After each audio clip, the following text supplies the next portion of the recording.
जिस लोगों ने आज न्यूज़पेपर में और मीडिया में चलाया है कि मैं पॉलिटिक्स छोड़ रहा हूँ, मैंने कहा है कि मैं कल के रैली के बाद और वोट मांगने नहीं आऊँगा। ये लास्ट टाइम मैं आया था हमारे तीपरा मोथा के लिए वोट मांगने के लिए, और मैं अपना पार्टी तीपरा मोथा को कभी नहीं छोड़ूंगा। जब तक हमारे लोगों को कॉन्स्टिट्यूशनल सॉल्यूशन नहीं मिलता है, तब तक मैं कहीं नहीं जाऊंगा।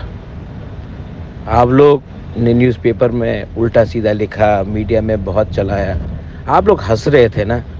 ये बुबागरा आपको हराएगा और 2 तारीख को आपको हमारे सामने माफ़ी मांगना पड़ेगा। हर उस गरीब इंसान के सामने, हर उस तिपरासा के सामने आपको माफ़ी मांगना पड़ेगा। तब आपको मालूम पड़ेगा हमारा क्या पावर है। मैं पब्लिक लाइफ में पैसा कमाने के लिए और पोस्ट के लिए नहीं आया। इसी के लिए मैंने कहा कि मैं और पोस्ट एमएलए का, एमपी का या चीफ मिनिस्टर का कभी नहीं लूँगा।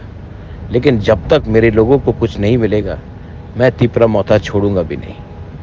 आप लोग हमको समझ नहीं पाए, या फिर आपको पैसा मिलता है मेरे खिलाफ लिखने का, लिखो। हमारा लोग ने अपना माइंड मेकअप कर दिया है और हम जीतेंगे। दिस इज़ बोबागरा। God bless everyone. हम बाय।